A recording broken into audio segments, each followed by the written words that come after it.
Olá, tudo bem? Então vamos continuando aqui, agora aqui já no PHP Storm, vamos entender inicialmente o nosso arquivo .env, tá? E a importância dele aqui dentro do projeto, tá bom? Lembrando que esse .env ele também é um detalhe que vai crescer mediante os bundles que nós instalarmos aqui no nosso projeto, tá bom? Ou seja, esses bundles eles vão precisar de suas configurações. Essas configurações vão estar na pasta config. Esses arquivos de configurações vão precisar de algumas variáveis e elas vão estar delegadas aqui dentro do .env, tá bom?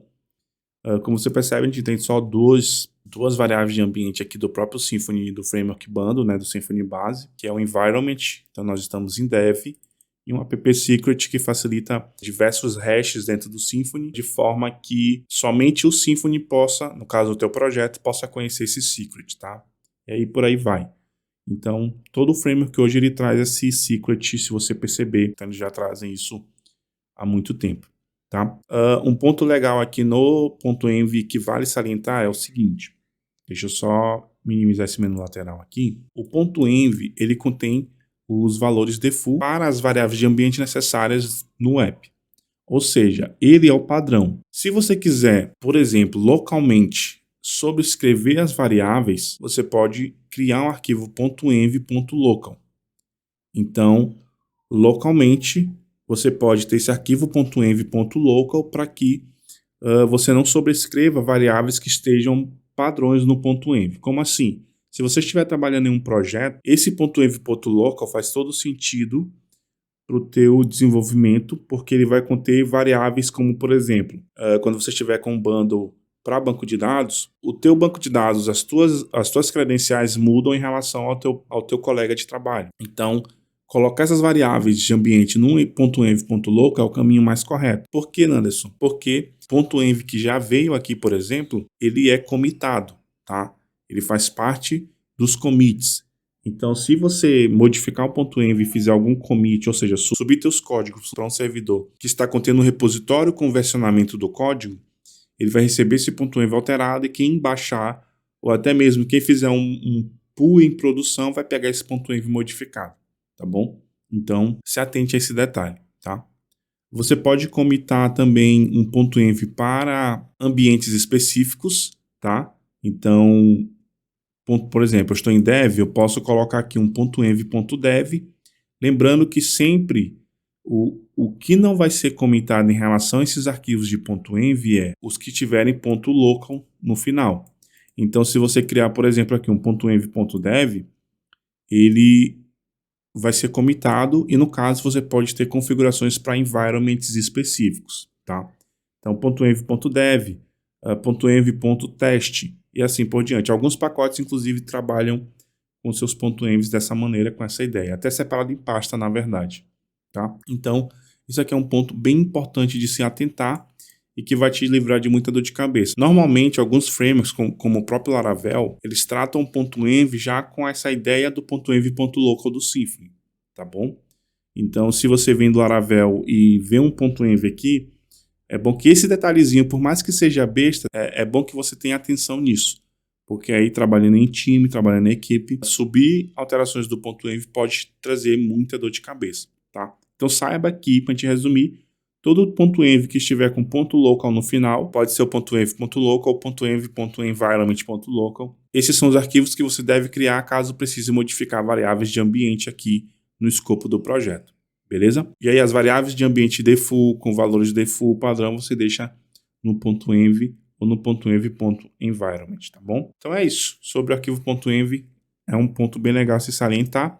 Aqui na pasta config, ó, se você perceber, a gente vai ter alguns arquivos padrões. Por exemplo, o arquivo de rotas do Symfony. A gente vai com calma entender rotas aqui dentro do Symfony.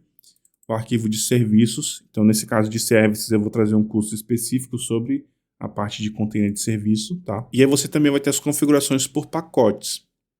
Então, a depender do pacote, isso aqui vai crescendo. Por exemplo, quando você instalar o bundle para o banco de dados, nós vamos ter configurações para o banco de dados aqui adicionadas, tá bom? E aí você tem arquivo sobre cache, você tem aqui do próprio framework base, como por exemplo, ele busca o secret. E aí só atentando que as configurações no Symfony, algumas pessoas odeiam, ela é escrito em YAML, tá? Outro ponto legal também é que os bundles instalados no Symfony, eles vão ser adicionados aqui nessa lista e você basicamente não precisa se preocupar em modificar esse arquivo. No passado a gente adicionava manualmente, era uma outra estrutura de adição, mas hoje basicamente você tem esses bundles autoconfiguráveis e você pode configurar isso para ambientes específicos. A gente vai dar uma olhada também, né, quando esse arquivo começar a modificar mediante os bundles que nós estamos instalando, bem? E aí, só para a gente concluir também, ó, o Symfony.lock, que eu prometi que a gente ia ver com calma, ele traz aqui o travamento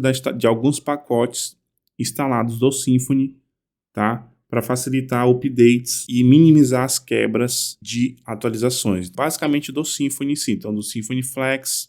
A gente vai ver o que é esse Symfony Flex, ele é bem interessante. Do Framework Bundle, do Symfony Route, tá bom? Isso aqui vai facilitar muito ele gerenciar o que vai ser instalado dos pacotes do Symfony em si. Tá? Esse é um controle interno do framework. Eu acredito que um ponto que eu posso te passar aqui, já que eu estou falando de configurações, é um detalhe bem importante. Tá? A gente está com o Symfony 6.2, o mínimo requerido aqui é o PHP 8.1, então maior ou igual.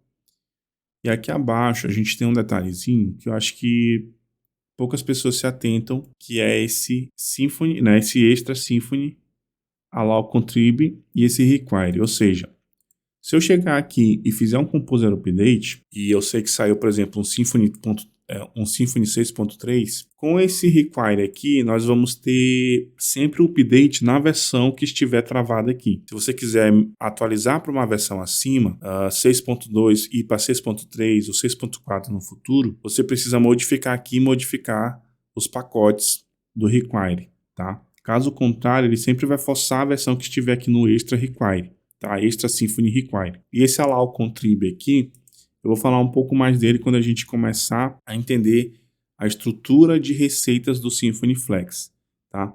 Mas a priori ele barra a execução dessas receitas aqui por parte da instalação desse bundle, tá bom? Então é isso, a priori é isso. E aí vamos continuando e entender mais do Symfony para facilitar a nossa jornada com o desenvolvimento usando ele. Vamos lá.